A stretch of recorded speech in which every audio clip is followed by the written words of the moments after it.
Welcome back to the Bit Beacon broadcast. This is episode 19, Painful Decisions and Sustainable Futures. The date is January 30th, 2024. I'm Ravenheart. I'm Kodax. And what are we buying? What are we playing? I haven't bought anything or played anything new worth reporting in the last week. So, yeah, I got some stuff coming up soon. Looking forward to the Grand Blue Fantasy Relink launch later this week, so we'll be playing that. But until then, I've got nothing to report. All right. I played more Scarlet version and the DLC Part 1, to be specific. You wrapping it up? Okay. So the three, what are they called? The Loyal 3? The Loyal 3, I think. They came back to life. Yep. I went and battled all three of them already. Came back to the village. Okay. Everybody changed their minds about what they believed for hundreds of years. Oh, so you fought them, captured them? No. You haven't done that yet? No. When they're all huge. Oh, okay. Right. And when they're boss Yeah, form. they're boss. Yeah, exactly. They have the boss health bar and stuff. Yeah. Which was cool. I enjoyed that. I don't play Pokemon for the story. You can like the story just fine. I do see, I don't know, I had a problem with, just everybody changing their minds. Village. Yeah, in the village. Just, willy-nilly because some kid ran around. Okay. Some derpy kid ran around. So what have they changed their mind on? Now they're on the side of Ogerpon? Yeah, exactly. Okay. They all just... Because the whole game was building up to, what I thought would be, an exile scene or something. Because it just kept going on about how much the village hates the ogre. Right. And if you were seen, or, you were talking positive about the ogre, you would make enemies or something. Right. And then... they're not cave people. No, I know that. But I don't know. It was just a little... I mean... There could have been more to that. I agree. I mean, in the end of the day, it's still a kid's game. So it's it is going to be simple. Yeah, I guess. Yeah. But anyways. I mean, for me, when I talk about the story, I'm talking more the personal character stories. Right. Rather than the overarching scenarios. Yeah, what the villagers are thinking. Yeah, I got it. But yeah, so that's where I'm at now. Battled all three, came back to the village, everybody changed their minds, and now I'm leading Ogerpon back to his den. Okay. And I haven't gotten there yet, so I'm sure something will happen once I get there. Yeah, there's a turning point for some of the DLC characters. Nice. Yeah. All right. So yeah, that's what I'm playing right now. Okay. Well, what have we been up to? So I have an announcement. I'm going to be starting a new segment on this podcast, starting with the next episode 20, where I am going to be sharing my development diaries throughout the week on Seraphim and discussing them and keeping you guys posted with where I'm at and what I'm doing as far as development on Seraphim, because I am coming back in from what was basically a 2-year hiatus where I just took time away from the game because I was just too burned out to go work on just some unrelated art projects and get my mind off of it. Right. To the point where I was burning for it again, hungry for it again. And I'm well at that point. So... I'm really excited about this. Yeah. I think it could prove to be beneficial for you. I think the listeners will enjoy kind of being part of the journey. And I think nothing but good can come out of this. Yeah, I'm excited for it. I think it's going to help keep me accountable as a developer, which, discipline and stuff, of course, being a solo dev has been a factor. You'll have to talk, about that. And also, too, it's going to more people are going to hear about it. There's just a lot of positives to come from this. Right.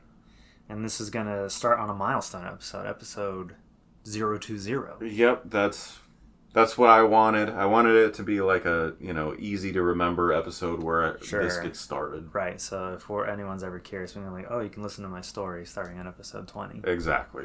Isn't that crazy, dude? We're almost at a quarter of 100 episodes. Yeah, we are just plugging away. That's crazy. We're really going to town. That's that kind of blows my mind that we're almost at 25 already. But we got to get through all of February to get to 25. Right. So you have some stuff that you've been doing. Yeah. So I was at the Bandai Namco Card Games Fest World Tour 2023 to 2024. Mm-hmm. And this was held in Los Angeles at the Convention Center. So what this is for Bandai has multiple card games. There are, I think, 4 big ones right now are Digimon, One Piece card game, something called Battle Spirit Saga or Battle Saga Spirits. I'm not totally sure. And then the other one is a new one that's coming out soon called Union Arena. I've not heard of these. Yeah, so these are collectible card games. Right. So you can play them, collect them, whatever. And I registered because I was interested in the Digimon thing. It was a free event. I said, what the heck? Why not go? Mm-hmm. And so I went, and it was really cool. I've never seen... it had an air of the Pokemon World Championships. Did you go to that when it was in Anaheim? Yeah, I did. Okay. Yeah. So, yeah, it felt like that. But there was like a show floor area as well. Mm-hmm. I had originally registered as a spectator. Mm-hmm. And then I got this notification on my Bandai Namco trading card game account.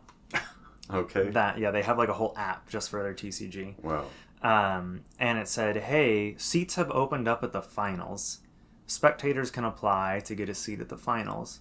So I was like, okay, why not? So in my head, I'm thinking like, if you want to go to the final match or whatever on the stage, right? That's what I have that to have a sounds like. seat. That's what I would think. So I applied for it, and apparently I won the lottery to go have a seat at the finals. But what that actually meant is that I had become a player. Oh, wow. At the tournament, which I was unaware of. What?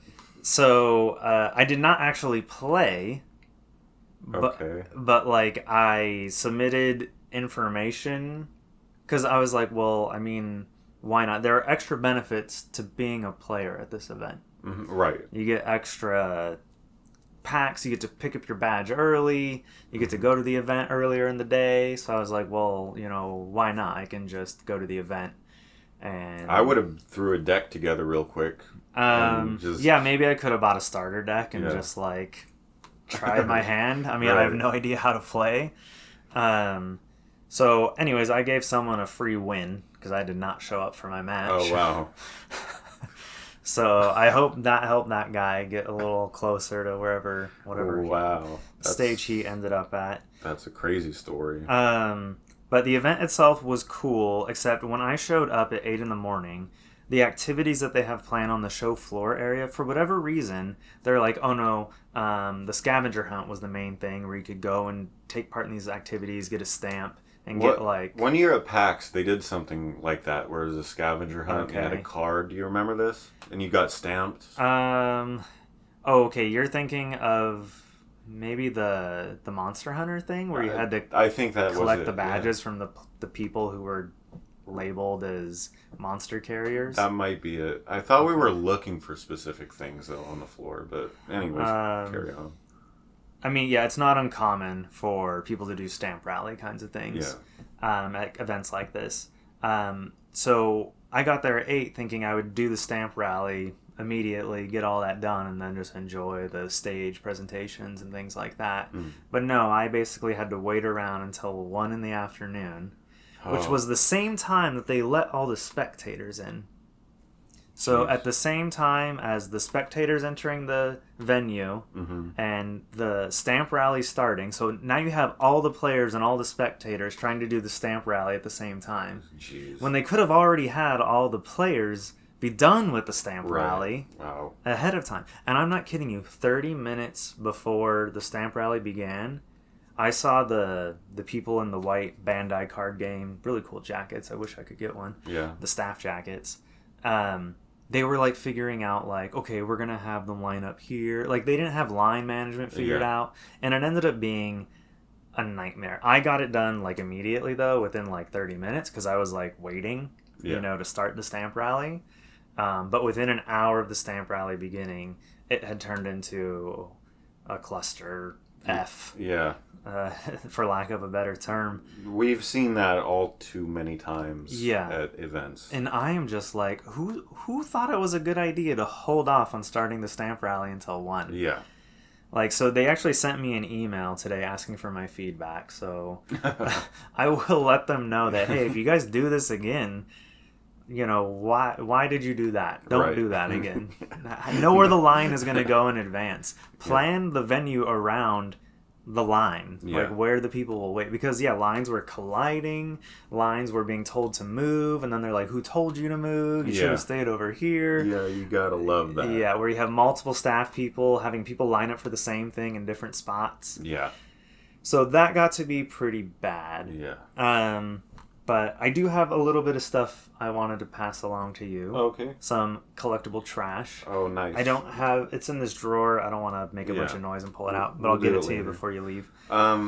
I was going to ask, since it was a Bandai Namco event, were there any video games like on demonstration or anything like that? No, they had trailers playing at like the live stage and at some of the booths for like upcoming video games and things like that. But beyond that, there was nothing playable. It's interesting. It was advertised as being a Bandai card game festival, not Bandai Namco card game festival. What's interesting though is that this new game they have coming out called Union Arena. It's not based around one like Bandai property. Essentially what they're doing, this card game's been out in Japan since last year, I think. So they're just now bringing it to in English for the first time in March. Basically there's different sets will be themed around different Bandai properties. And so like some of their animes that they own, like manga, stuff like that. But then they also have a card set in Japan already for the latest Tales of game. So they will be incorporating like video game stuff into this card game. So that's kind of interesting. But it's like each set is like themed around a different Bandai property. Gotcha. But overall the event was pretty cool. I would definitely go back again. But that was the Bandai Namco Card Games Fest World Tour. Well, that's a crazy story. That you became a player in the tournament. Unknowingly. Right. So I have one other thing that I was doing just this morning. I was on a web conference call with some people from a certain console holder. Oh, you had mentioned you were doing this last week. Yes, that's right. And what it was basically an expert from their different departments, all surrounding publishing. So localization team, or the department within like FQA that handles like multiple regions, territories, that kind of thing. Hardware, publishing, a lot of marketing, like 3 different marketing people for different parts of marketing. And it was just an hour of Q&A. So they didn't do any kind of presentation. It was just like, put your questions in. They had a PowerPoint presentation and they had their Zoom cameras on, but the slides really just displayed pre-submitted questions, which I didn't even know people could pre-submit their questions. Those questions got answered. Everyone else's questions went into the chat, and they answered as many as they could within the hour. And then only 1 hour. That's pretty brief. Yeah, that is pretty brief. I do feel like it could have been an hour and a half. Yeah. My questions, I dropped 2 questions. One, I wanted to know if leaderboards needed to live on a server owned by them, or if they could live on the developer's virtual private server. That's something I need to know like as early as possible. All right. My other question was... Anything about physical publishing? No, I didn't ask about that. Maybe I should have. Just so they hear interest in it. Right. You know? I should have thought that way. Yeah. You're right. The next one's going to be in March. Okay. So I'll be. They haven't decided on a date, but I will be attending that for sure. My other question for them was asking what the best course of action is for a solo developer trying to ultimately launch in multiple territories. Okay. And specifically, is it true that it is required that you have a physical location or address in the said territory? That can't be. Right. Yeah. I heard that though back in the day. Right. Like that was a few years ago, obviously. Because then no indie games could publish anywhere but the country that they're made in. You would need a publisher. Yeah. You wouldn't be able to self-publish other than like North America or wherever you're from. Yeah, I would think it would make it as easy as possible because we'll have to bleep that. Okay. Well, Sony, Nintendo, Xbox, anybody Right. publishing games Right. would want to make it as easy as possible for their developers to sell their game. One would think, Right. one would think but we know that that's not always their thought process. But, I mean, just think about it logically. Like, if you sell copies of their game, Yeah. or your game, they make money. Right. So you'd think they just make it, upload it once, and anywhere where there's language for it, you can select and we'll publish it in that store on your behalf. Right. And I think things have moved in that direction a lot more than, within like the last 5 years. Right. But I don't know specifically what the rules are at this point. Because, like I said, I've been out of it for like 2 years now. So I am trying to get like educated up with where requirements and regulations and policies stand now. Well, that's cool. I think it's important for you to be involved in those conversations when they have them. Right. It probably helps to show that you're like still actively an active developer. Yeah. Right. You don't want like your access to get cut off or something. Right. There were a lot of other useful questions other people asked. A lot of people asked about hardware. A lot of people did ask about loaner hardware. Okay. They seem to be more open now Okay. than they used to be even with that. A lot of other good questions were asked, and it was all beneficial. So Cool. I'm glad I attended that for sure. But did we have something? Oh yeah. So just as a news piece, PlayStation State of Play got announced this morning. Right. For January 31st. That's this Wednesday. Yep. 2 days from now. Yeah, I think they said it's going to be about 40 minutes in length, and they're going to showcase around 15 games, at least 15 games. That's pretty good. That's pretty good. State of Play, yeah. So I've seen some like Sony people teasing it online as being a big one. Mm-hmm. Like a sizable amount of big games and new games are going to be unveiled here, as well as like previews on some games that have kind of gone silent for a while. Right. Like Stellar Blade, we haven't heard from that game since the State of Play in like September, I think it was. Right. That's going to be there on Wednesday. So yeah, I'm looking forward to that. Yeah. And historically, Nintendo also has their Nintendo Direct in early February. The last several years, they've always had a Nintendo Direct in early February. Yeah. So it's very likely we could be seeing something from them quite soon. It's also kind of a weird year from Nintendo because they're expected to be launching their new console. Right. So they might not really have so much to say quite yet, but they do still have some upcoming games. And we'll talk a little bit about Nintendo's new console later in the show. Yep. But yeah, so everybody... This episode is maybe going to be our most packed episode ever. Yeah, it's going to be a long one. So let's jump into the news. So get comfortable. So our first piece of news coming out of Microsoft, and it's what you'd expect, what we're known for now. Microsoft lays off 1,900 employees from its gaming division following the merger with Activision Blizzard. Yeah. You want to talk about that a bit? Yeah, so we have a statement from Xbox head Phil Spencer, the guy ultimately the one calling the shots and calling for these 1,900 people to lose their jobs. So Phil Spencer is the CEO of Microsoft. No. Or no. He's like just Xbox. Xbox, okay, yeah. Right. So he's like one of the most important people in Microsoft. Yes. He reports directly to Satya Nadella, I think his name is, the guy who is in charge of Microsoft. Got it. Yeah. Okay. I mean, I know, relatively speaking, Xbox is not a very big section of Microsoft as a whole. It's kind of a smaller division, right? I mean, it's grown, you could say, with this merger. Definitely. So I'm going to go ahead and just read Phil Spencer's statement here. It's been a little over 3 months since the Activision Blizzard and King teams joined Microsoft. As we move forward in 2024, the leadership of Microsoft Gaming and Activision Blizzard is committed to aligning on a strategy and an execution plan with a sustainable cost structure that will support the whole of our growing business. Together, we've set priorities, identified areas of overlap, and ensured that we're all aligned on the best opportunities for growth. Hence the title of this episode, everyone.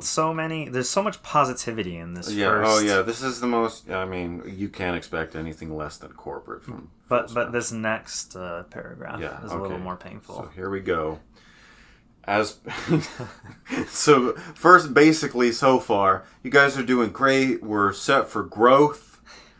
And then we get this. As part of this process, we have made the painful decision to reduce the size of our gaming workforce by approximately 1,900 roles out of the 22,000 people on our team. Pretty big chunk. Yeah, I mean, I think it comes out to like 11% or something like that. That seems to be a running theme too.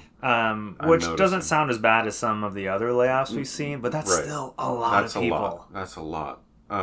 The gaming leadership team and I are committed to navigating this process as thoughtfully as possible.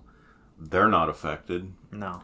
The people who are directly impacted by these reductions have all played an important part in the success of Activision Blizzard, ZeniMax, and the Xbox teams. And they should be proud of everything they've accomplished here. These all read the same every time. Yeah. We are grateful for all of the creativity, passion, and dedication they have brought to our games, our players, and our colleagues. Goodbye. Yep. Yeah. We will provide our full support to those who are impacted during the transition, including severance benefits informed by local employment laws. So what we're legally required. Exactly. I can't believe he put that in there. Yeah. Like, why say that? Okay. Those whose roles will be impacted will be notified, and we ask that you please treat your departing colleagues with the respect and compassion that is consistent with our values. The values that led to 1,900 people being let go for profit. It's so, like, tone deaf and self-unaware. Looking ahead, we'll continue to invest in areas that will grow our business and support our strategy of bringing more games to more players around the world. Although this is a difficult moment for our team, I am as confident as ever in your ability to create and nurture the games, stories, and worlds that bring players together. Phil Spencer. Oh, he just puts Phil. Yeah, he just puts Phil. He's very personal, you know. Yeah, very relatable, very down to earth. So the same day that Microsoft let go of these 1,900 people, the president, CEO of Blizzard Entertainment, Mike Ybarra, announced that he would be leaving Blizzard on the same day with the following post on LinkedIn. Now, on LinkedIn, guys, this is not a press release. Yeah, this is just like a personal statement. It's not a tweet. Yeah. And this is, if you thought anything, Phil Spencer's reply was corporate and cold. Yeah. But Mike Ybarra right here has got to be the most tone-deaf individual I've ever seen. So 1,900 people just lost their job. So, real quick, we did say he's the head of Blizzard, right? Well, now former head of Blizzard. Right. But yes, he resigned. So he said, "It was great to be a part of the team that built Blizzard and Activision over the years. I've decided to transition out now that it's merging with Microsoft. And happy to have helped that succeed. I'll be taking time out for a bit to spend time with family and travel the world. Afterwards, I'll be looking for hyper-growth opportunities with great teams." Yeah. All right, so I want to dissect this. Yeah. Oh, there's so much to talk about. Okay, he talks about how happy he is to have helped the merger succeed. Yeah, the merger that probably is catalyst for all right. these layoffs. Well, he probably had so much stock in Activision. Oh yeah. So he had so much stock. Let's look at like this on a text kind of level here. Okay. He's dropping what looks like acronyms to represent Activision and Microsoft. Those to me look like what are they, like tick marks? Yeah, exactly. Like, they are. They're in all caps and everything. 4 letters. That's how this guy's brain works. Oh yeah. And so he's happy to have helped it succeed, and by helping it succeed, he's basically 2,000 of his employees have now been let go. Yeah. And then he'll be taking time to travel the world with his family. Yeah. He wants to let you know that he's well-to-do and he's going to go have a good time. But afterwards, he'll be looking to join a great team with hypergrowth. Hypergrowth companies only, guys. Yeah, so it's like if you're looking at his thing on LinkedIn and thinking about sending him a message to join your company, keep in mind... Make sure your company is hypergrowth. There's got to be a lot of money and it's got to be fast. Oh my god. Yeah, this is him putting out like the signal, like, hey... Yeah, I'll be back on the market soon. This is what all departing CEOs kind of do, but to varying degrees. This is wild. Like, you know what's crazy to me? What? Is that Phil Spencer and Mike Ybarra were on stage at BlizzCon back in October or November, and they were like, oh, this is so great. This is going to be the most wonderful thing. Phil Spencer's like, I'm so happy to be here. Oh, yeah. The Blizzard family is now part of Microsoft. Right. And he's, everyone is so optimistic about this merger. You're right. Everyone was like, this is going to be great for Blizzard employees. This is going to be great for Activision. This is going to be great for Microsoft. Yeah. Turns out it wasn't the case. Yeah, well, I mean, as far as we know here, I mean, this is showing that, okay, nothing in here is directly stating or proving that these layoffs are in direct result to the merger, but we can infer they most definitely were. I mean, yeah, they don't explicitly state because of the merger. Right. I mean, Phil Spencer does talk about finding overlap. Right. And ensuring alignment. Right. So, I mean, that's kind of... so relatable. That kind of is saying that this is because of the merger. Yeah. Now, I mean, I wanted to save it for later, after we finish, wrap up the story, but I'm going to say it now. Microsoft spent $60 billion something. Yeah, 69 or something like that. $69 billion to buy Activision Blizzard King. Yes. And this is what they're doing with it. They bought it to fire them all, I guess. Yeah. Well, I don't know if you've heard in the news lately, Microsoft is now, the most valuable company. It has, some insane... In terms of, valuation. Yeah, in terms of valuation. Probably just from absorbing so many companies. And then after they announced these layoffs, what do you think happened? Oh, yeah, their stock went up. Yep. Because less overhead. Yeah. Yeah, that's how this works. Playing with people's livelihoods to... Make more money. Make more money. For the shareholders. For the shareholders. Yeah. Cheers to that. Cheers. So, yeah, that's, this is the most out of touch I've seen. I feel like I say that every time this kind of thing happens. It's getting worse and worse. Worse still in January. Yeah. This year, I think, is going to be worse than last year. Yeah. Oh, this is the kickoff. I mean, there were layoffs that were announced today that I'm just going to save for next episode. Yeah, unbelievable. So, we'll mention that next week. Something's happening. Something big is, happening in the industry. I mean, most people blame, we overhired during the pandemic. Yeah. And now... we just had this big, what's it called? When the buyouts, lots of mergers and acquisitions. Acquisitions, that's what I'm looking for. Whole industry acquisitions, acquisition war between And Sony and Microsoft. now and not just them, we have third party Embracer Group. Right. Also gobbling up companies. Did Take-Two buy anyone? I'm not sure Take-Two's done any merging recently. Right. But the big names, the big Yeah. parent company names. So, I mean, this makes me wonder, is it just a matter of time before Sony announces some mass layoffs? I mean, we had Naughty Dog lay off people. Yeah. That was kind of a result of a project. I mean, yeah, exactly, kind of failing. But, I mean, we're talking like, wasn't it like 40 people or something like that at Naughty Dog? Yeah. It was something really small. I mean, Naughty Dog probably doesn't have that big of a staff.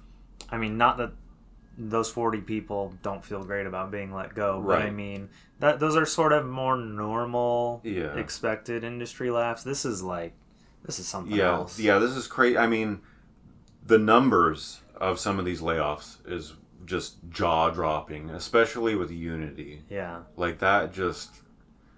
when has this ever happened before, where they're just cutting thousands on thousands? And it's almost exclusively relegated to the tech industry. Right. I feel like the tech industry did most of their layoffs last year, and then now the video game industry, which is part of the tech industry, is now doing their layoffs. Right. And, you know, this... From what I've been reading online, this disproportionately affected Activision Studios more than it did Microsoft Studios. Oh, yeah. I think we talk about that. Like, there was a little bit at, like, I think some of the Bethesda studios had a little bit, but I mean, like, some of these Call of Duty developers had, like, 30% of their staff reduced. Right. Toys for Bob, the people who made the recent Crash games, as well as the remake of the Spyro trilogy, they lost 30% of their staff. People were like, oh my god, finally, Toys for Bob will be able to make new Spyro games, new Crash games. And now they've just lost 30% of their staff. I don't know how optimistic people can be that that's what Toys for Bob is going to be doing. Right. Toys for Bob is probably going to be sent to the Call of Duty mines. Oh, yeah. They're going to be working on the big properties. I mean, I feel like companies... I feel like that's kind of the philosophy a little bit of yesteryear, back, like, Xbox One era, and I feel like companies are getting a little bit more in touch with keeping people working on games that do matter. Right. A little bit more. I mean, apparently Microsoft has, like, a thing where studios get to choose what they want to work on. Right. So people were thinking, like, oh, okay, great. Some of these studios can maybe stop working on Call of Duty yearly releases and make something original. Right. Or, you know, because, like, Toys for Bob, after Crash 4, most of the team was sent to, like, work on, or a lot of the team was sent to work on, like, gun skins and stuff for, like really? How do you take that team who makes those kinds of games and put them on that? Yeah. That's like, that can't be what they want to work on. That's some out of touch decision making. Yeah. So I mean, and now they're cutting 30% of their staff. That makes me worried about Toys for Bob and the future of Microsoft owning Crash and Spyro. Yeah. Right. That's scary. Yeah. The news gets worse. Oh yeah. So Jez Corden, managing editor of Windows Central, reports that Microsoft laid off nearly all of Activision's internal support teams, and that Microsoft has shut down their own departments related to bringing Xbox games to retail. So, if that's not a sign that Microsoft is getting out of the physical games business, yeah. So, and we're going to be getting that adorably all digital Xbox Series X refresh. Ooh, can't wait to not own my games anymore. We long sort of predicted that Microsoft would kind of be the leader in that direction, I think. Yes. Did I foresee it happening this quickly? No. I hope it backfires. I hope it does too. Yeah. I hope this hurts them. I hope all of this backfires. I mean, I don't want developers to lose their job because Microsoft has decided to get out of physical games. Right. And buy up everybody else. Yeah. This is scary to me. Yeah. This is apocalyptically scary. I mean, because Xbox might be the third fiddle in the video game war between Sony, Nintendo, and Microsoft. Right. But Microsoft is the biggest company on the face of the planet. Right. So far, I mean, given everything we know so far, this is really just affecting the gaming section. But they have the biggest parent company for sure. I mean, so no physical games. So before this came out, it was announced that the new Senua's Sacrifice games, I forget what it's called exactly, the new game coming from Xbox later this year, will only be digital. Mm-hmm. And last week they announced the new first-person Indiana Jones game made by Machine Games, the people who make the Wolfenstein games. Right. And no word if it's going to have a physical copy. Right. That would be a game you would expect to have a physical copy. Right. But chances are it won't now. Yeah. I mean, Imagine if like there's just no more first-party physical games. Yeah. Like only third parties can choose to do physical going Right. forward. For the time being, until they get rid of that. I mean, maybe Xbox is planning to outsource. Imagine they hire Limited Run to like handle their physical business or something like that. I would not put it past Microsoft, like if things to go in that direction. Just farm it out to them. Yeah, and then that just speaks to Limited Run getting bigger and bigger and bigger and becoming more corporate too. You know, I heard recently that Microsoft makes a large chunk of their studios contract, so they can only work for 18 months and then they let them go. Mm-hmm. Basically, so they can some loophole to keep from providing so much benefits and things like that. Gotcha. So it wouldn't shock me if these 1,900 people being let go, some of them will be replaced by like contract employees. Yeah, that makes sense. Like that's why it's reported that the Halo Infinite game Mm-hmm. that had like a very tumultuous development, and even now is like, you know, it kind of came and went. You know, like this Halo game didn't really do much for a Halo title. Yeah, Halo used to be an event. Yeah, you know, and rumor has it because of their weird contract structure. Mm-hmm. That's why the game, because literally 18 months, then all those people are gone. All their talent, all their knowledge is gone, and then you bring in all these new people, and you have to bring all of them up to speed, which takes a month or two. Yeah, probably. It doesn't. You know, I understand that, but I don't think these leaders do. No. I don't think they haven't been in the trenches. They don't know how muddy it gets. Right. You know, I don't know. Now you may recall, and this isn't on our notes, but it's coming to me right now. Those past couple of years, there have been unions forming at Activision Blizzard. Yeah. And because of protections that union have with layoffs, no union employees were affected by these layoffs. Yeah. So all of those people were exempt from these layoffs. Now that doesn't mean they won't get laid off at some point. Right. But at least for now, those people are all safe. Yeah. So, I mean, I would imagine maybe some employees are maybe wishing that their department had unionized or whatever. Right. Yeah, that's to be expected. They're going to go the easiest path. Right. You know. Yeah, like, why go through all that? We'll just, you know, do the ones that are at-will employees. Right, exactly. They'll be easy to get rid of. So Alan Dilling, now former art director at Blizzard, shared this story on his LinkedIn describing how employees firing took place within the company. And I'll go ahead and read his statement. Still surprised how we were fired via a pre-recorded Zoom video. Then immediately cut off of our Outlook and Slack, making it hard to get my team's contact info to keep in touch. Lacked class and compassion. This is the art director for Blizzard saying this about the company. There are much better ways to have handled this. To everyone that had to deal with this, never doubt your value as a game dev and as a person. You rock. That's depressing. Yeah. They don't even have like the cojones to like talk to you face to face. Right. They just said, "Hey everyone, there's a meeting happening right now. Right. Here's a video." Yeah. Like, all right. Like, so that just tells me that, you know, they decided this a month ago or whatever. Oh yeah. And this is recorded super this coordinated. Yeah. Mike Ybarra knew what was happening to Blizzard. Yeah. Like, just it didn't catch him by surprise. Right. It does seem like... But he'll go on stage and play it up like we're growing, the future's bright. Yeah, and when he probably knew back then that this was coming. Yeah. And that he would be leaving the company. Yeah. I don't think there's going to be a BlizzCon this year. There's no way.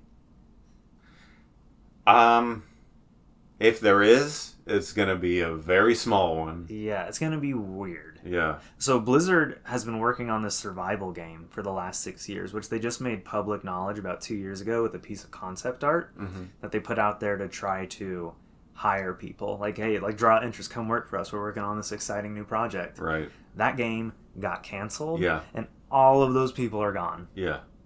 That's crazy. Yeah. I didn't even know about that project. Someone told me, who follows this Blizzard news like really closely because they're a big Blizzard player and they've been watching a lot of videos and reading from developers and stuff, that apparently the only team at Blizzard that was unaffected by layoffs was the World of Warcraft team. That's the only team at Blizzard that's actively generating a good steady stream of income. Apparently a lot of Blizzard's other games are, I guess, not just as steady of a stream. Like Overwatch 2 has had a lot of problems. Diablo 4 has had a lot of problems. Yeah.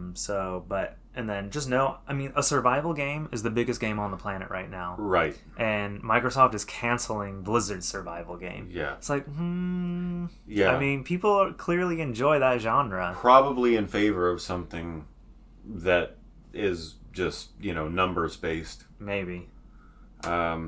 Which doesn't, I mean, survival games right now are extremely popular. Yeah. So, I don't know. It just seems a little short-sighted. Yeah. I mean, it's possible the game might be still very long off, the survival game that they were working on. Yeah, that's true. But I mean, 6 years of development. Yeah. Just cancel it. That's crazy. I don't know. They put so much... Those games have huge budgets. Oh, yeah. Especially like the big... I mean, it AAA must ones. not have been coming together, I guess. Yeah. But I mean, with more time, it probably could have, but maybe they were just like, no, we spent enough. Or they're just, we need to cut something.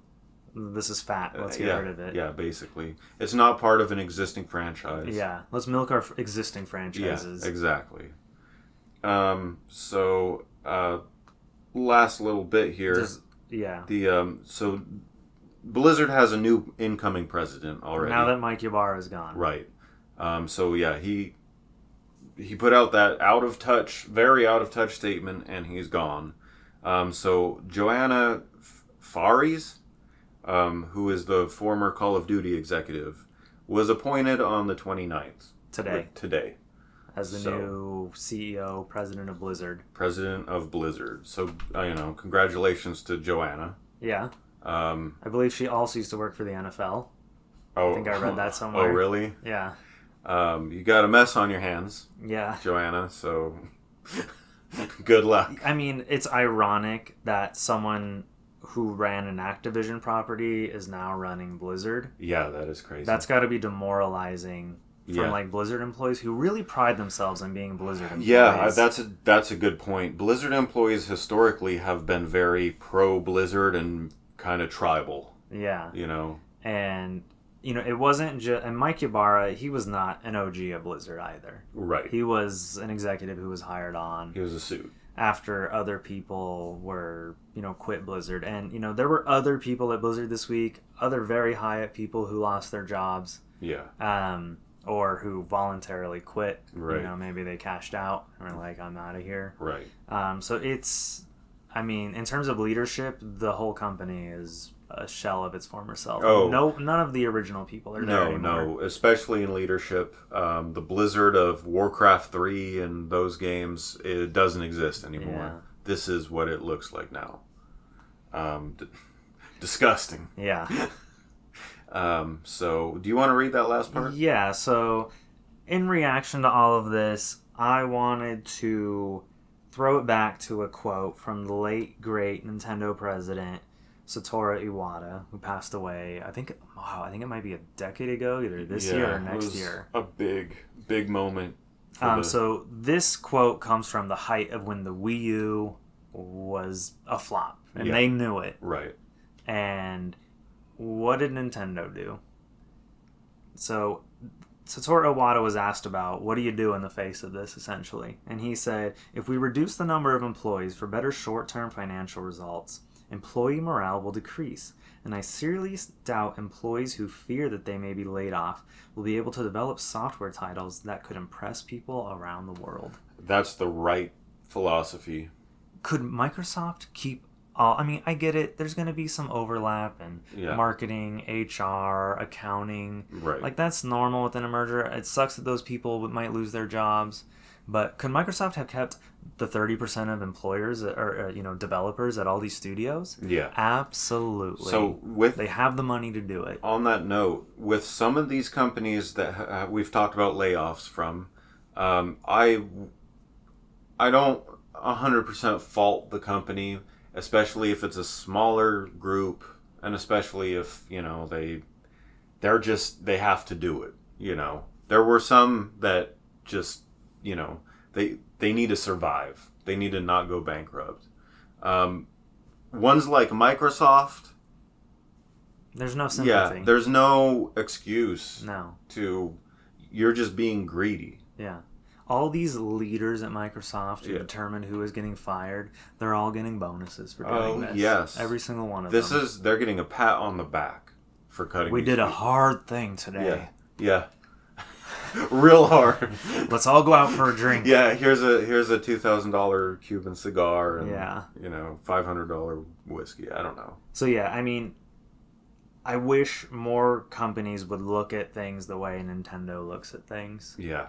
I mean, I have never... Nintendo's not perfect in their philosophies. Oh, no. At all. No, not they at do all. weird stuff, but... Their perception of what the Western gamer looks like is still off, I feel. Particularly with Nintendo Japan, where like 99% of their games are made. Right. And all of their decisions are made for the most part. Yeah. I mean, no one has ever once heard of layoffs at Nintendo. Yeah. I mean, people get let go, for maybe performance reasons, but I mean, we're talking like individual basis, right. person per person. Right. They've never been like, oh, hey, Yeah, they've never been 1,900 people, goodbye. Yeah. Ever. I've never seen that. Never. So, I mean, kudos to Nintendo. Mm-hmm. And yeah, I wish more people would follow. I mean, even though Satoru Iwata's gone, this is still true for Nintendo. They still think this way. His words live on within Nintendo. Yeah, there's something about, I mean, whether it's Japan and whether it's like, I don't know, just like they acknowledge that like this affects people, this hurts people. Why would we do that? I don't know if I'd say it's Japan because there are Japanese companies that will make these cuts. Yeah, I mean, but of comparative size, like you can compare Microsoft's game division to Sony's game division to Nintendo's game division, right? And then there's some third parties you could compare their game divisions, right, in terms of size, right? Like no one else is on their level, right?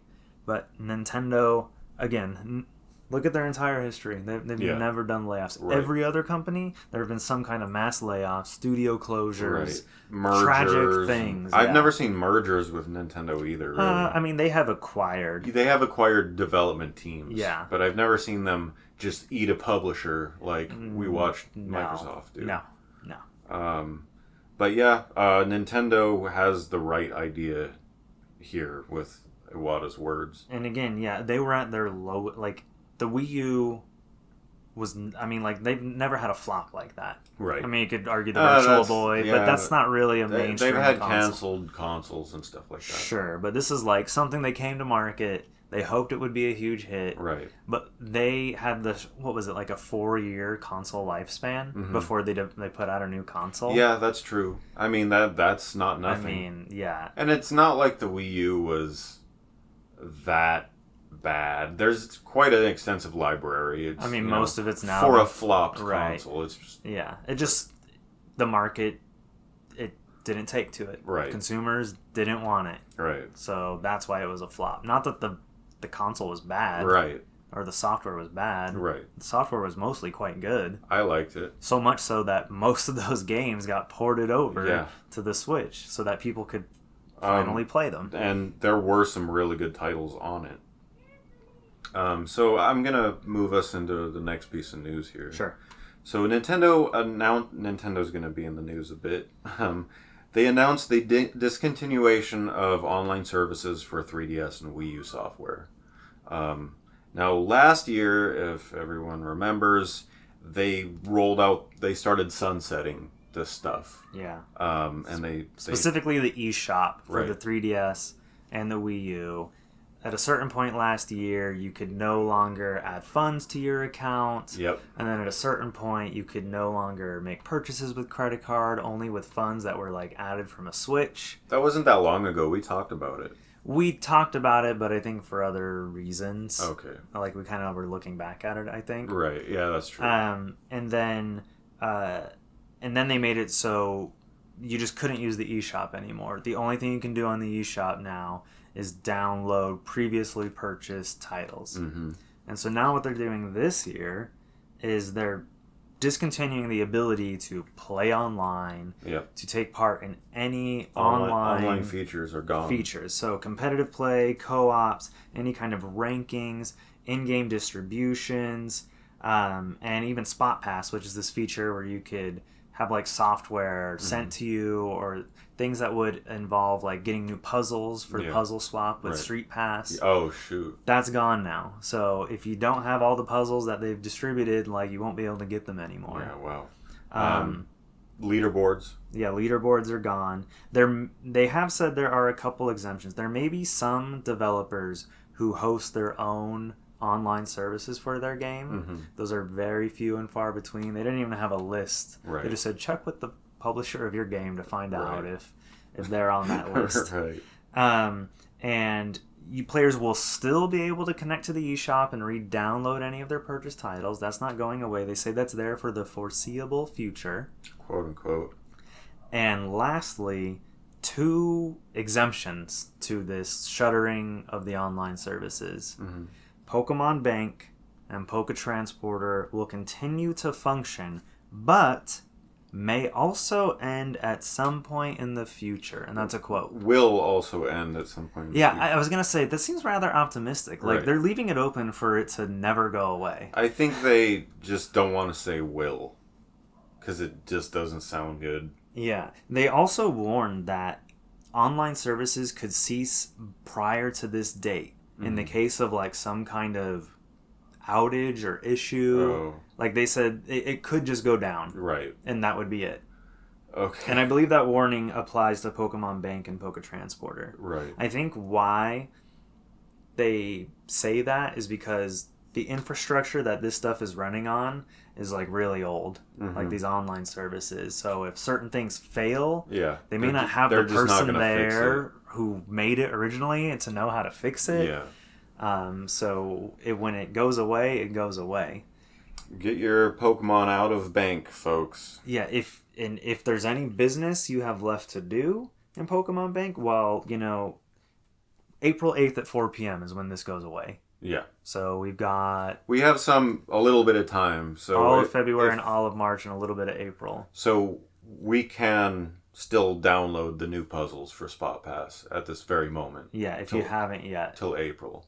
Yeah. So you guys aren't quite SOL yet. And with Bank and Transporter, supposedly this will continue on past April. But again, if there's any business you have left in the older Pokemon games, I would not wait until they announce an end date. Mm-hmm. Because then everyone's going to be trying to do it at once. Yeah, it's going to go down for sure. These things are going to get crammed. Yeah. It just sounds like bad news. So that's why I took care of all my old in-game trades that I've been working on in the previous generation's games, because I knew that there was a new announcement from Nintendo coming. Right. I expected it to include Pokemon Bank and Pokemon Transporter, so it's good to see that it doesn't. Mm-hmm. But the fact that they warn you that it may also end at some point in the future. Right. So it will. That's also, a warning. I mean, it's not going to be eternal. We know this. But they're leaving it open for it to be eternal. Yeah. By phrasing it that way. Yeah. I don't think that's what they're going for. I think they just don't want to say it will. Okay. I mean, I don't know why they don't say it will, because it will. Yeah, it will. But because it's too negative, I think. So they've been doing this yearly roll, like for the last 3 years now, they've announced that some things are ending. Right. So do you think that next year they're going to be like, okay, now you'll no longer be able to access the eShop on 3DS and Wii U? Because that's what happened in 2021 or 2020. Mm-hmm. The DSi. No, the Wii. Oh. eShop, or the Wii I guess it's just called the shop. Yeah. The Wii The Shop. Wii Shop. I Wii think. Shop channel. Right. That finally went down completely. Like, you can't even re-download anything anymore Right. from there. Can you launch it? You can launch it, but it'll just like, this service has been discontinued. Gotcha. Did DSiWare get that treatment already? I believe so. Okay. Yeah.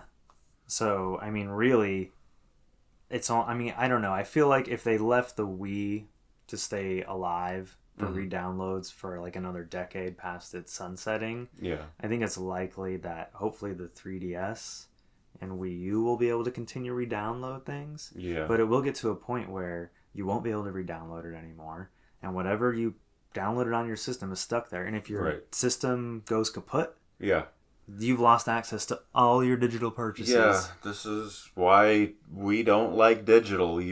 When we say you don't own your games when you buy digital, this is what we're talking about. You don't own them. You're able to play them for a while, and then they will be taken from you. Yeah. And that date will be decided by the company that sold them to you. Yep. Yeah, you don't own them. I mean, I feel like it's going to be less, or I hope it's going to be less of a problem going forward. Right. As companies seem to be intent on letting you play games you purchased on like PS4, on PS5, and presumably if you own those digitally, you'll probably be able to play them on PS6 and so forth. But I think my biggest issue with all this is that, the 3DS eShop, those games aren't getting ported. A lot of them are not A ever going to handful have, but you're absolutely right. Most of them will never see the light of day, aside from maybe some first-party Nintendo ones. Yeah, like they're literally just creating lost media with these games. Yeah. And it sucks. Unless you own it physically. I mean, even then, like, the consoles themselves are faulty. Right. After so long. I mean, like, I thankfully own many 3DS consoles, so if I ever lose one... I think I have 3. I'm at least got 5, because I have one of every model. Yeah, right. But it's, it's just... For the sake of video game history and preservation, this is like the worst thing imaginable. Yep. Whole store of games. It'll be the worst when there is no more physical. And your only choice is digital. Yeah, right. Oh, yeah. At least we have physical for most of these games, for a lot of these games. Yeah, but some of these 3DS titles don't, like, the digital ones don't. Oh, yeah. They're too small. They're not, they didn't get physical, especially on the Wii eShop. They had, like, all those little Square Enix games, like My Kingdom or whatever. Right. It reminds me of PlayStation Mobile. Yeah. Those games are lost. Yeah, and there is a big effort to preserve a lot of PlayStation Mobile games. There's like a scene. It involves like hacking consoles that have those games on them and like extracting the data and the special keys and stuff. Yeah. I know Seraphim, when I was more interactive with the Twitter account, we actually had someone reach out to us. Oh, really? Asking for us to basically hack a Vita so that they could have an archive of the PlayStation Mobile game so people could continue to access it. I could just send them the file.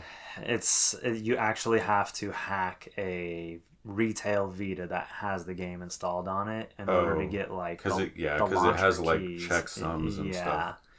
Okay. Well, I have it. Yeah. I mean, I don't know how. I told them that you probably didn't want to get involved with that simply because you're a partner of that developer. Yeah, that's probably or that publisher. Right. But maybe someone else will do it for you. Yeah. So, I mean, but yeah, it's interesting that there are digital archivists that are trying to preserve your game. Right. Which is kind of crazy to think about. And it hasn't been that long, Yeah. That is crazy. But I mean, we have the numbers for the PlayStation Mobile version. I have the sales report, the final sales report. Yeah, so you know how many copies were sold. It was 128 worldwide. Right. Yeah. So, I mean, there's only 128 people out there that could possibly help to preserve. And I'm game. One, and you're one. Yeah. Because we both have it. Yeah. I do hope someone is able to help them at some point. I do know that half of that was Japan. Yeah. half of that That's number right. I was remember Japan. we had a surprising number. Yeah. I should say you. You had a surprising number of players. I think the art style kind of Yeah, speaks I to think them. it appealed to them. But we're getting off topic. Yeah. Oh yeah. You want to talk about this one? Yeah. So we've got another Nintendo topic. It was reported by Bloomberg that Nintendo will launch a new console this year. No surprise there. With an 8-inch LCD screen. I like that. So that's big. Yeah. Measuring diagonally, that would put this new console at having a 1-inch larger screen than that featured in the Nintendo Switch OLED model. And now the OLED screen is pretty big, but this is 1 extra inch. There is still quite a bezel on the OLED model. Yeah. And if you don't know what a bezel is, it's like the area around the screen that's just like hardware or plastic or metal. Most phones nowadays are made without a bezel, meaning they're like screen to edge.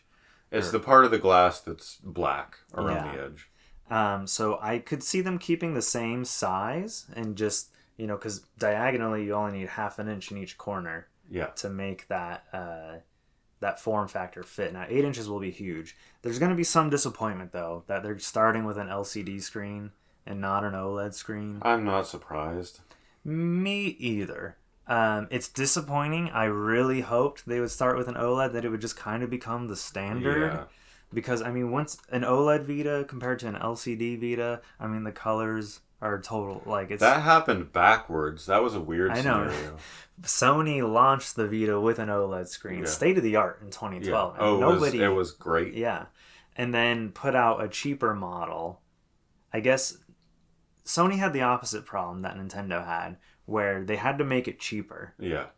Right. For people to buy it. Right. Rather than Nintendo, who was like, people will buy it again with a better screen. Right. So why don't we go that route?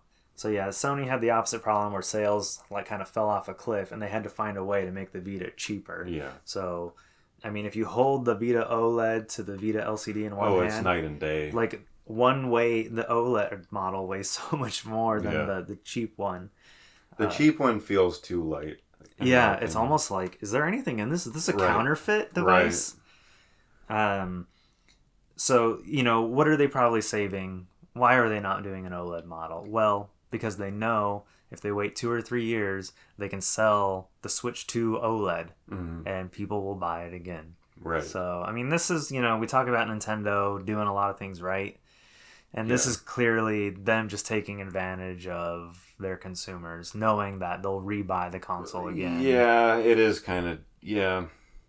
When it should just launch with an OLED screen right away. There's no reason. They can afford to have their consoles slightly more expensive. Yeah, I think they have enough goodwill that it could... people are going to buy the next Nintendo console. Yeah. It doesn't matter if it's $400. Or $500. Or $500. Yeah. I think we're likely to see $450. Yeah. I think that's possible. With the LCD screen...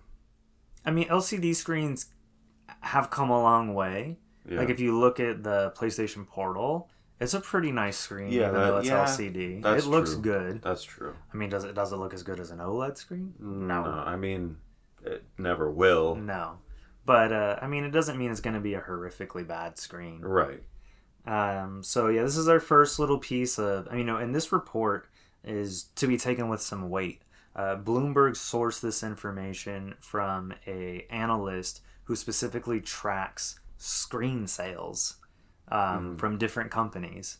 And so basically he has word that Nintendo has placed an order for something like 10 or 14 million screens. He must be in cahoots with the manufacturer of the screen part. Yeah, I think there's a little bit of inference maybe happening, where it's supposedly Sharp is going to be providing the display for this. And Sharp, I think, helped with the screens during the pandemic. They switched over to using screens from Sharp rather than whoever their supplier was originally. Right. That makes sense. That would be... So I don't know how good the screen is on the current non-OLED models, if it's worse or better than what it was at launch. But Sharp's Sharp's been around a long time. They've have. They've been in the game. So we'll bring you more as Nintendo Switch successor news comes out. Yeah. So another sad piece of news. Yeah, so like last week, we've got multiple rounds of layoffs to talk about here. Boy, all right. So this one is actually especially sad. Layoffs hit previously impervious game studio Riot Games. Now, so far, Riot hasn't really jumped on the layoff bandwagon at all. Like they run one of the biggest games on the planet, League of Legends. Yes. And they make, I mean, that's like a multimedia franchise at this point. Like they have there's TV shows, books. And they're expanding that with like more games and ancillary products. So they're laying off 530 people, and we have a lengthy statement from the CEO of Riot. You want me to read that? Yeah, go for it. Okay, so this one's really big, and so we might stop periodically to kind of talk, but feel free to interrupt me at any time. Okay. Rioters, and I should say this is Riot Games CEO Dylan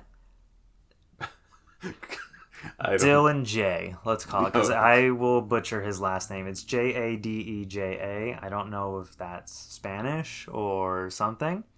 And if I say it in English, it'll probably sound really bad.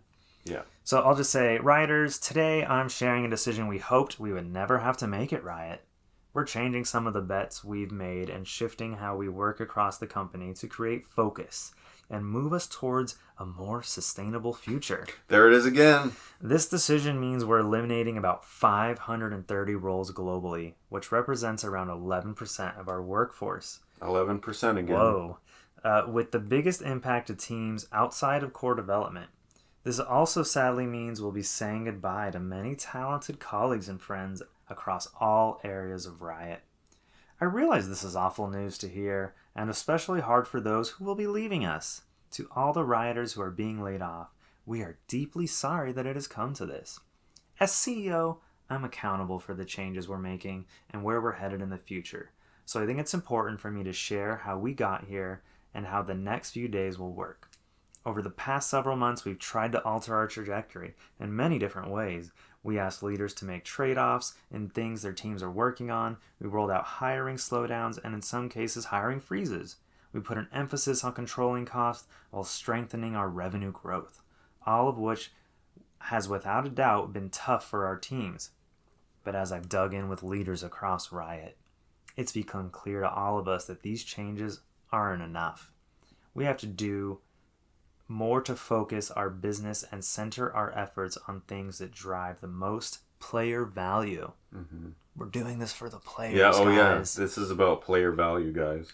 The things that are truly worth players' time. Unfortunately, this involves making changes in the area where we invest the most. Our head count. That's a dark word. It's for the players. Yeah. Just remember that as you walk out the door. It's for the players. Yeah. Okay, so right away before we move on with, because this is a long statement he wrote. We're about halfway through. I will say I do appreciate the length. He does seem to actually have some sincerity. This doesn't strike, despite that it's saying the exact same thing as all the other CEO statements we've read over the past 19 episodes now. This doesn't come off as that out of touch. In one part, he is taking responsibility. He is saying... Okay, I should mention that he became CEO very recently. Oh, okay. Back in September. Yeah, okay.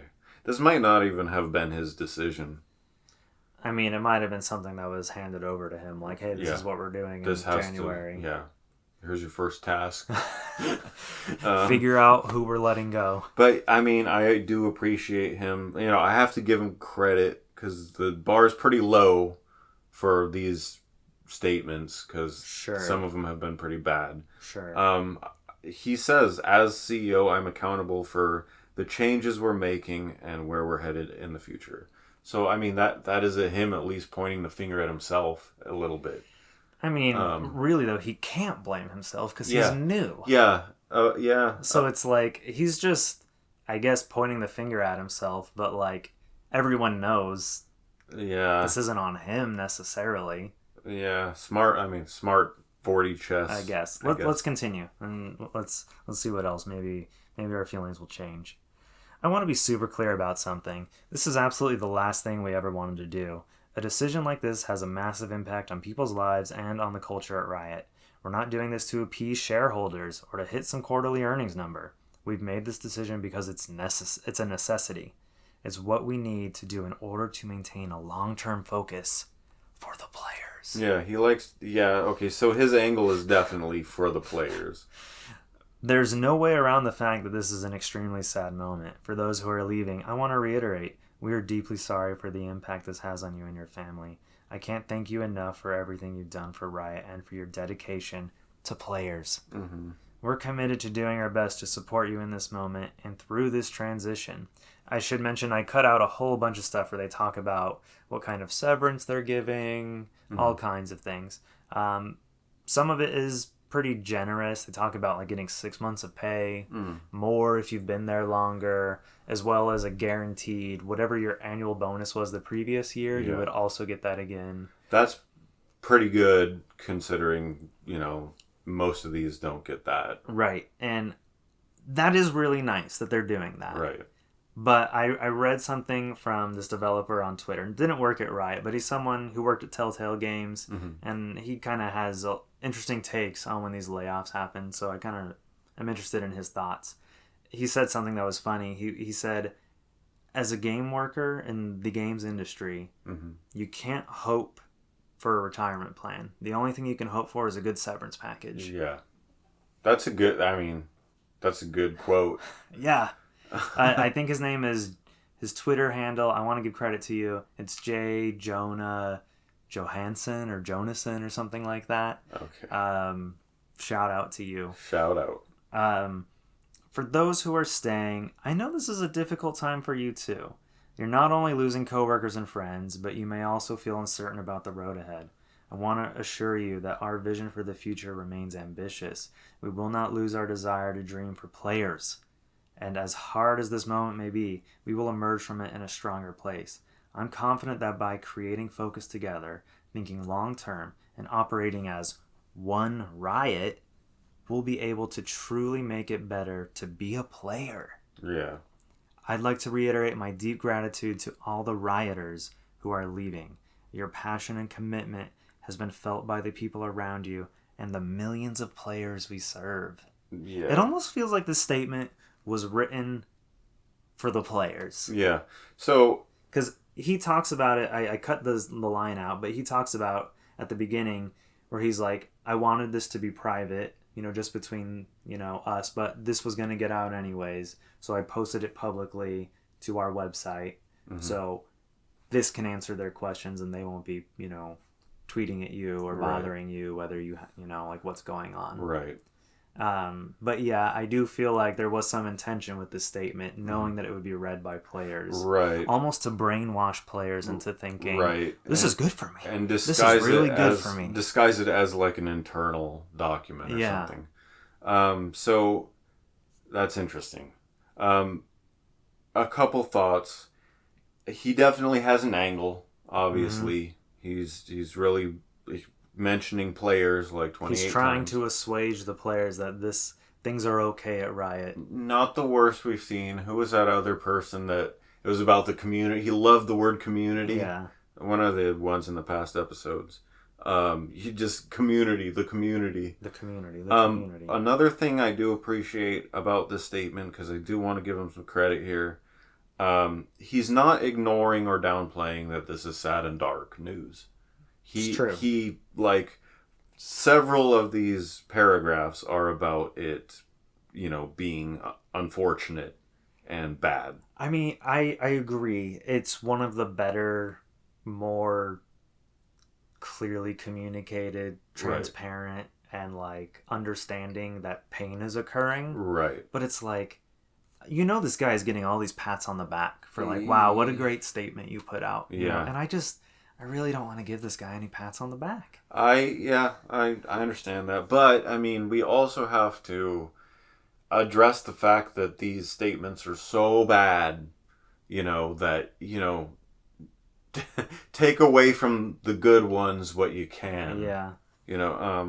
But I understand what you're saying too. I mean, he specifically says we're not doing this for shareholders. We're not doing this for Yeah, there you go. But I mean, just because he says that, right? You don't think this is going to have an impact on that? Of course it will. Of course it is. Of course it will. I think that Riot is a little more justifiable in having some layoffs than, say, Microsoft. You think? I mean, they're huge. Don't get me wrong. I mean, the amount of money they generate selling skins to people. Yeah, and the amount they make at their League of Legends tournaments and stuff like that, they get so much attention on the game. Yeah, I just, I mean, yeah, he talked about how they have this thing called Riot Forge, which was this like arm of the company who was basically working with other developers to make some of these other games that are like related to League of Legends or other projects. They completely killed that team. Yeah. Like that's done. Yeah. Basically, he talked about the stuff that I cut out. He just talked a little bit about like we've grown too big, we've expanded too much, we're trying to do too much all at once. And some of their other games that they are trying to make a live service kinds of thing, like League of Legends, have not been seeing League of Legends like results. Mm-hmm. So I think this is maybe where this comes from. Riot has been rumored to be making an MMO for many years. Many people from Blizzard over the last like decade have gone over to Riot to work on this MMO. Yeah. And we haven't seen anything from this MMO yet. And they are also working on a fighting game, which they debuted at EVO last year as like playable for the first time. Yeah. And seemingly received pretty well.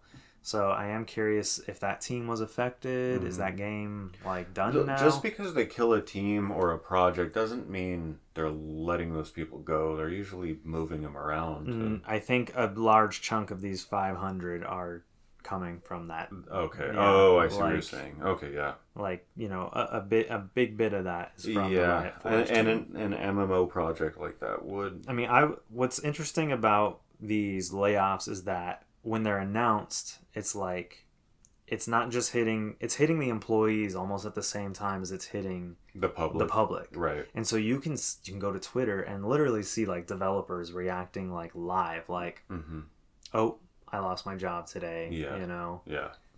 And it's crazy how many developers are now going to be all trying to find work at the same time.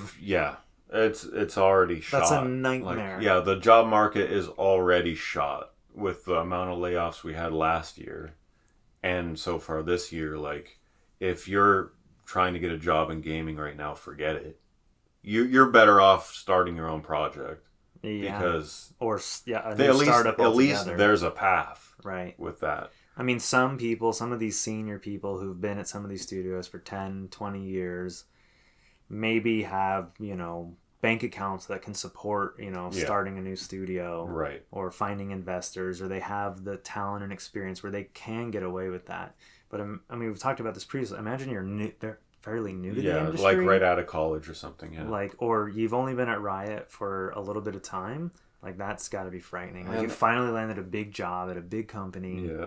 And now 3 months into your stay, you're being let go. Yeah. And that, I said it before, but that was me in 2011. Right. Dropping right into like a recession as like a college graduate. All right, let's take a break. We are back from our break.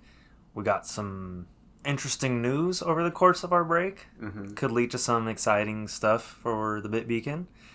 So, we might be glowing right now, radiating we are excited. Newly born enthusiasm. Yeah. But we got 2 more stories to talk about, and this first one is all about Palworld. Palworld, we mentioned this last week, is basically the biggest game on the planet right now. More than 8 million sales on Steam, which is the big PC gaming distribution platform. And it's the second game ever to hit more than 2 million concurrent players on Steam. That's crazy. Yeah, we're talking about a fifth of the people who bought the game all playing at the same time. Yeah, worldwide. That's crazy. And the speed at which this game. Yeah, not even a accumulated. week. 6 Yeah. days to hit 8 million sales. That's for crazy. an indie studio. Yeah, that's... So this game, a little bit of backstory about Palworld. It's developed by a Japanese company named Pocket Pair. The game itself is often described as Pokemon with guns, but that is a bit of an oversimplification. It is a survival game, meaning you need to forage, build, and fight to stay alive, but it adds a Pokemon-like mechanic in the form of capturable and trainable pals, which can help you in your fight for survival. Mm-hmm. But there have been many questions regarding some similarities noted between Palworld's pals and Pokemon's Pokemon. Yeah. In fact, many designs are very similar to designs from Pokemon, like just way too similar. Yeah, like people have extracted the models from both the games, compared them side by side, Right. and it You- looks you, like you can see like identical edge flow going on with some of the models and Yeah. stuff. Like they took one and just modified it. yeah, like very questionable. Like Yeah. not something I would be doing. No.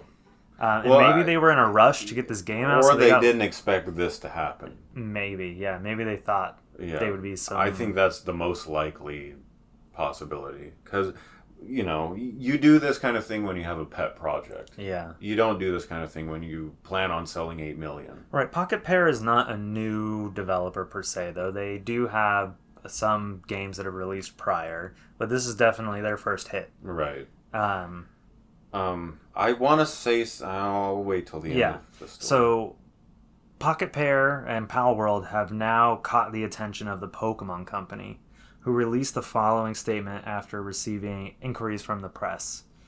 We have received many inquiries regarding another company's game released in January 2024. Notice they don't name the game for some reason. Right. We have not granted any permission for the use of Pokemon intellectual property or assets in that game. We intend to investigate and take appropriate measures to address any acts that infringe on intellectual property rights related to the Pokemon. We will continue to cherish and nurture each and every Pokemon in its world That's such a weird and sentence. work to bring the world together through Pokemon in the future. Right. Uh, That's such a weird sentence. that to end is, that. yeah, it's like, I don't know, it's like Pokemon are real, the Yeah. way they talk about Right. them.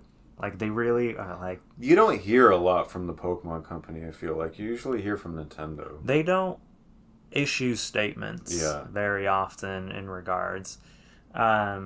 The only times I ever see the Pokemon Company issuing statements is when there's, like, some global tragedy and they're making, like, some Yeah. donation to some fund to help victims. But if I'm Pocket Pair and I'm reading that statement, Yeah. they are now combing through they know that the Pokemon Company is Yeah. looking at their Yeah, assets. they're data mining the game and going through it. Yeah, I looking mean, they don't for- even have to data mine. There's so many videos about all the Yeah. comparisons and things Right. out there. I mean, if you're Pocket Pair, what do you do? How quickly are you redesigning those pals? Well, it depends if you know you're guilty and what you're guilty of. Could you imagine if they think... I mean, I don't see how they're not guilty of some kind of infringement. I'll get to that. Let's finish this. This is largely the whole story. Okay. This is where we're at so far. So now we're just talking. Okay, our so thoughts. so here's my take, and this is we might not see eye to eye on some stuff. I have a big issue with Nintendo and the Pokemon companies, pretty much specifically, but any company, feeling that they own the rights to an art style.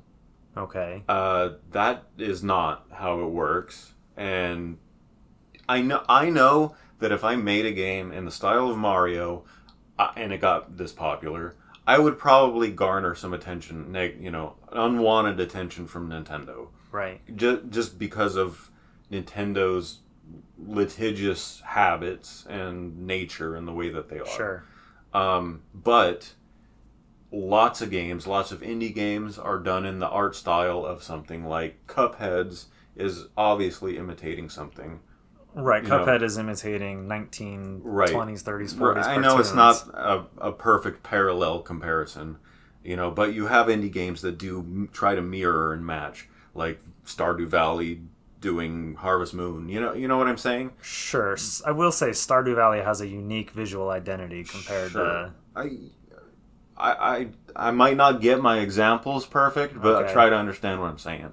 So a company just doesn't just own the art style for their game. Okay. You know, and if an imitator comes along, feel how you want to feel about that, but they are free to do that. Like, they have an artistic freedom to do that.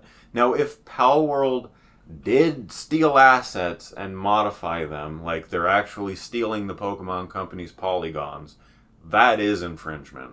Okay, have you seen Anubis in Palworld?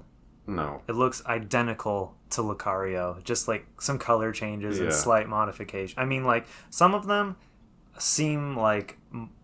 are very original designs, I'll say. Right. And then some of them are inspired by previous designs. And some of them look like outright, like, drag and drop. Right. Like, stretch this out, stretch that out, Like they change the colors. They just replaced the texture or something. It's almost like, was this a placeholder? Right. You know, like you just put that in there until you guys came up with the design, or I get one of it. the designers you hired didn't really do any work, maybe, and just imported old stuff. I mean, they could blame, oh, you know, we found that one of our employees stole designs. We'll be changing those pals, Right. and you know, giving something Yeah. new So in exchange.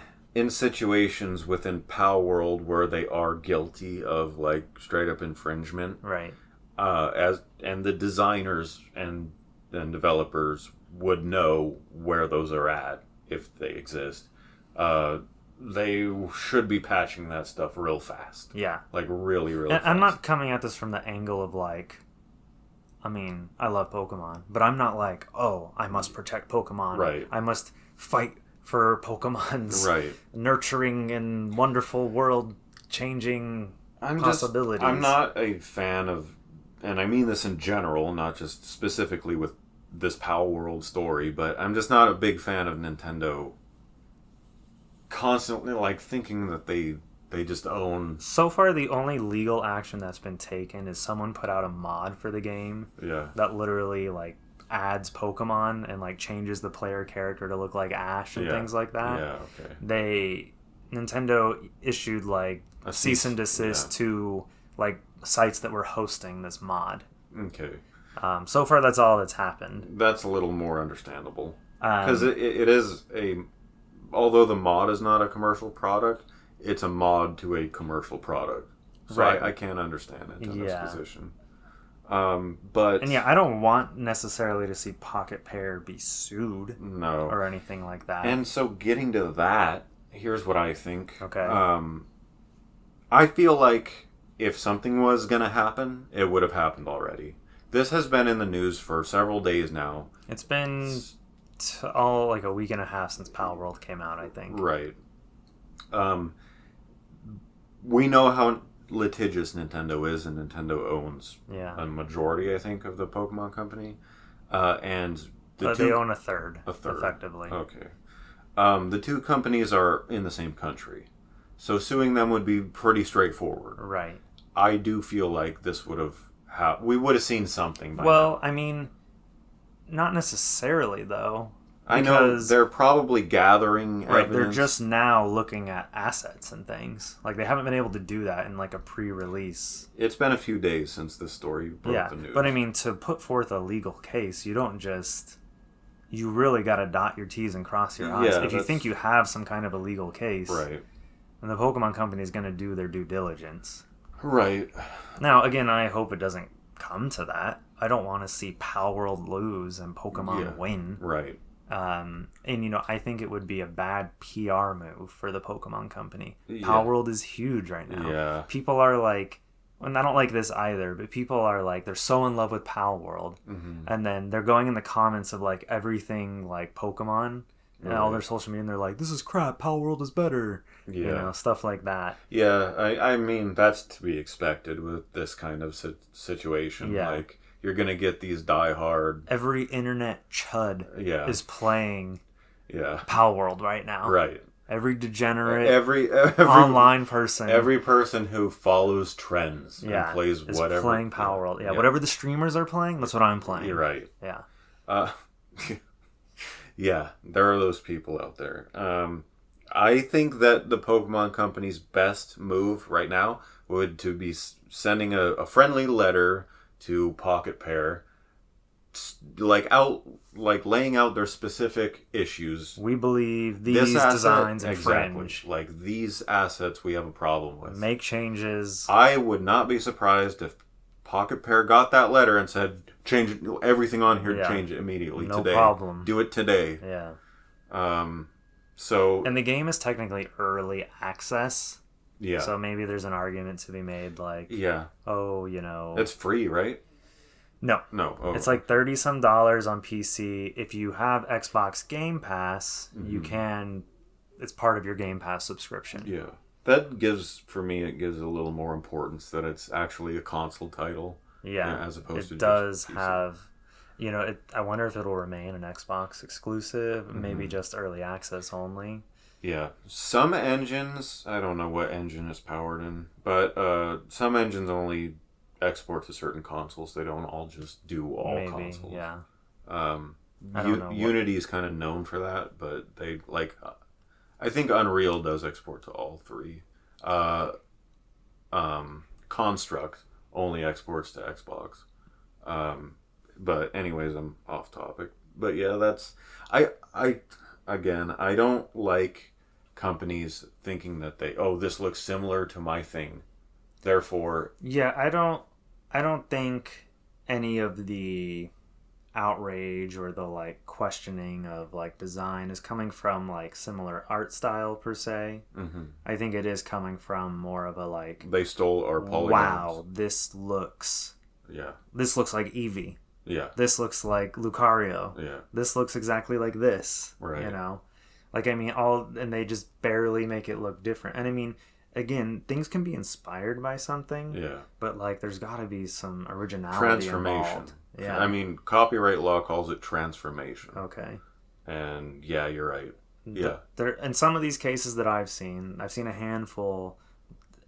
I mean, yeah, there's almost no transformation going on as far as I can tell. Yeah. I mean, like, again, they might stretch some elements out to make it look mildly different, change the coloring. Yeah. But, like, that's all I'm seeing. It does, you know, and I can see a indie company like Pocket Pair realize that they need 400, 500 different monsters, and the easiest route to that would be copy. Just straight rip models. I think there's only 100 something so far. I don't. Yeah, I think they're keeping it intentionally, like, low. Yeah. To start out with. Right. And it does have, like, legendary. You know, it's clearly taking a lot of inspiration from Pokemon. Right.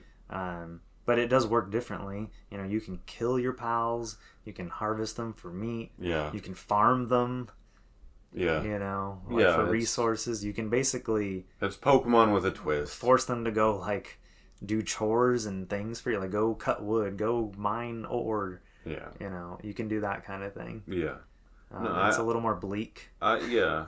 I get that. I get that they did change the atmosphere and change the mood of the game. Yeah. And give it more of a twist from Pokemon. But it is, at the end of the day, Pokemon with a twist. Yeah. I mean, things like Digimon have existed side by side with Pokemon with no animosity between the two of them. Right. But Digimon is not Pokemon. Like, it works different. Like, you know, the monsters work different. Yeah. The world works different. Yeah. People aren't capturing multiple Digimon. You have... Right. Well, now, some of the games have worked like that, where you do have, like, a party of Digimon.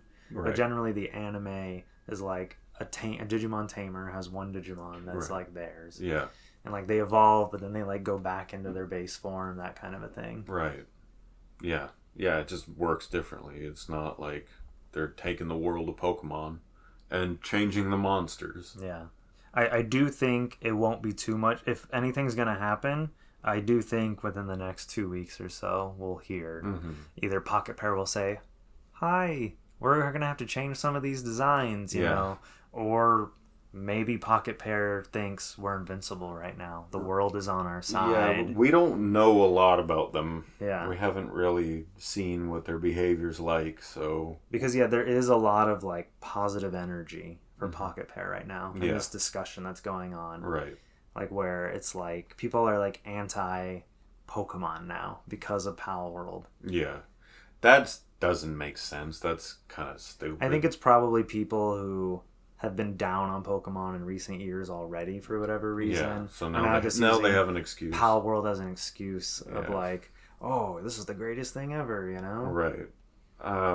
Yeah, hopefully this doesn't turn ugly. I don't think it will. I don't think it should. But yeah. Speaking of Pokemon, if anyone remembers, in a past episode we talked about the Van Gogh Museum having a Pokemon event, specifically and most famously for having the Van Gogh Pikachu with the gray felt hat. They had a special card that they gave away at the museum. It was a sought-after promo that a lot of people got and a lot of people wanted, and you got me one, so I have it. Yes. It's an awesome-looking card. You should be jealous if you don't have one. Yes. You should go pay $170 to get yourself one on eBay. Yep. Good luck, guys. So if you remember that story, it kind of got ugly at the museum where a lot of people didn't get a card that they were promised, or the website shut down, or you couldn't buy anything. So what it was originally tied into like doing some kind of scavenger hunt around the museum. Right. But then I think they just made it a gift with purchase at the store. Yeah. And so people were buying like all kinds of gifts in order to get more of the cards.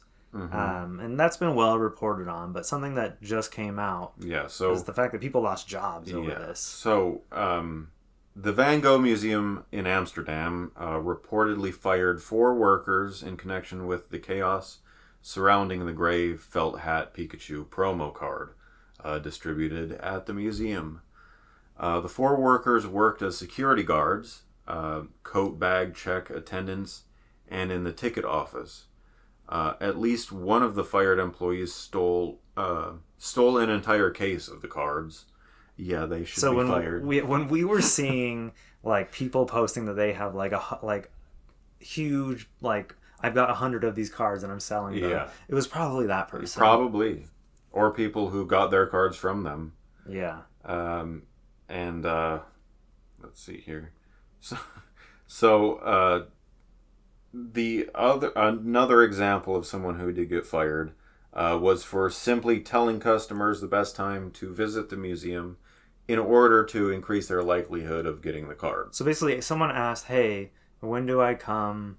When's the best time for me to come to the museum? And I guess maybe he told enough people, oh, you want to be here at 4 p.m.? Yeah. That maybe it caused like a problem, a security concern. Yeah. And I mean that is obviously very less egregious than stealing a whole case of cards. Yeah, I feel like this is like someone was probably trying to be helpful. Yeah. Which is what you do at like the ticket office while you answer questions. Right. But apparently it was a violation of... they were instructed apparently not to do that. Mm. Basically, the museum said that they violated some rule that they had instituted. And it's crazy. This employee had been working there for 25 years. 25 years. Yeah. And your career is thrown away over a darn Pikachu commercial tie-in with your museum. I mean, I'm not going to say this person shouldn't have been fired because I don't know. Right. But that is pretty harsh. Yeah, maybe they were explicitly told. Or maybe they found out and they said, stop telling people. Yeah. I mean, there's a lot we don't know. Maybe people were slipping them $20 to tell them when the promo would be out. Who knows? Yeah, who knows? The card will be distributed again, in fact. It's coming back. In February. But not to the museum. No. At select stores in the Netherlands, given as a gift when spending at least 30 euros on Pokemon merchandise. Yeah, I think I heard that about... I don't know how many stores, but each store would be getting about 100 copies of the card. Yeah. Wow. So, I mean, maybe more cards being distributed will help that like price come down. Yeah, well, for sure. That's how that works. But I mean, let's say there's only 50 stores. Mm-hmm. I don't know how many gaming stores there are in the Netherlands. No, I don't either. I can't imagine it's a huge amount. No. So, I mean, you're only putting in, let's say, another 500 to 1,000 copies of the card. Well, I'm sure there's more than 5 stores. Oh yeah, I see what you're saying. So 5,000 to Yeah, okay. 10,000 more. So copies. I mean that it is a rare card to begin with. Yeah. So I think numbers like that could have an impact. But it's just the Netherlands. What about the rest of Europe? What yeah, about it is kind of weird that this is only like being redistributed in the Netherlands. The museum is in the Netherlands. Oh well, yeah, okay, yeah. So it was okay, that makes originally sense. meant to be for that for them, area. Yeah. But they did distribute the card in North America, which was its own disaster from the Pokemon Center. Right. And yeah, I think in the UK in Japan, as well. right? No, Japan never got this card. Okay. This is a Western exclusive. It was a different card I'm thinking of because there was a incident in Japan that I think we talked about. Oh yeah, with the Scream. Oh yeah. They did like a screaming Pikachu. Yeah, that's right. But yeah, so if you didn't get the card, you might have a second chance. If you're in the Netherlands. If you're in the Netherlands, if you're not, you might have another shot at getting it through the internet at a lower price. I think it can be had easily on the internet if you're willing to pay. Right. But yeah, maybe the price will come down a little bit. If it is 5,000 to 10,000 cards, I do think that's enough to have But an what's impact. to stop some store from getting that box of cards and just being like, yeah, we never got it. Right. And then the manager or whatever sells them on eBay. Yeah. And that stuff happens with like promo items at GameStop and places like that. I think that's a really foolish move because they can find you. Like, if you're selling 1,000 copies of this card, like, you can be like, they can notice that. You're not hiding, They can. You know?